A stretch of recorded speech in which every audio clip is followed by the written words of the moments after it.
Welcome to the February 15th edition of the Coast Mountains Backcountry Report. I'm Mitch Silkers, professional member of the Canadian Avalanche Association. And today we're up in the Spearhead range having a little look at what's happened in the last couple of days. We've gone from a period of sunny and quite warm weather with high freezing levels into a drop in freezing levels, a little bit of precipitation from tree line on up, and some pretty good sun effect during the days. And overnight, with the temperatures dropping after yesterday's sunshine, we're getting a little bit of faceting on the surface of the snow here. So we're getting a little bit of a breakthrough onto this fresh snow, but generally speaking, it's just perfect for climbing.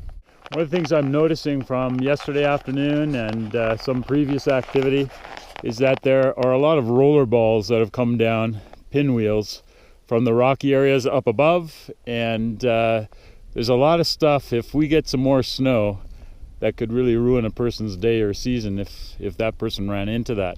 We're about 120 meters above tree line right now, underneath the Blackcomb buttress. The ski penetration has not changed from tree line, still looking at a couple of centimeters, slightly faceted after last night, and working our way up to a ridgetop so we can get a good view into the Spearhead range. And with the cooler temperatures last night, dry air, we've had some faceting, and a lot of this is really quite sugary on top of that crust. This is not going to be a good foundation for the future. At about 2,300 meters now, just on the east side of Decker, and there's evidence that during the end of last week, probably in that rain event on Friday, we definitely had some more soft snow, warm snow, that created avalanches up to size 1.5 on the backside of the mountain here. At about 2,300 meters now between Decker and Troy, and standing on a nice firm crust, nothing new on top of this. There's evidence that Whistler Heli's been back on Troy Glacier, and they've had some pretty good turns this morning with the crew. And there's a touring party heading out on the Spearhead there as well. Lots of signs of avalanches during the warm period last week, and probably Friday night as well. North side of Patterson has got a size 1.5 that's run all the way down the north face, and a lot of smaller size 1s. There's a size 1 off the north side of Troy behind me here as well, so not great bonding there. Interesting, the snow is blowing with the wind from the north today and just blowing over onto convexities on the south side, creating some moderate to hard slabs that don't have much bonding at all to the crust that's underneath because of the faceting that occurred overnight. Cornices are pretty big and mature. It's been pretty warm for a while. They're starting to sag, they're starting to pull away, and some folks are finding out that the pull-away cracks are getting fairly big. So there's a few climbing tracks that are going right out onto big cornices.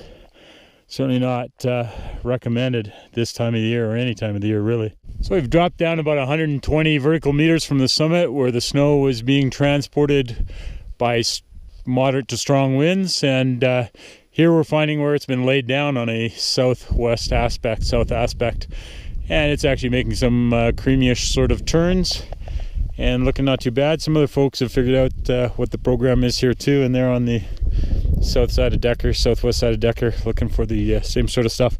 Still a little bit high for the percolation channels, but you can see them down below there. So we will be hitting that in a bit, and that might make quite a difference in terms of the ski quality. Not quite 1 o'clock here in the afternoon, at about 1,865 meters, getting pretty close to tree line. We've actually dropped below tree line here. And the snow surface is just starting to go to corn. Anything that's on top of the skis is starting to melt quite easily, and it's quite still air down here. So I would think in the next few hours it's going to soften this up and put a layer of corn in here, which overnight will refreeze again, give us a nice hard surface. At this point in time, there's a pretty thick crust, very supportive on top of the snowpack at this elevation.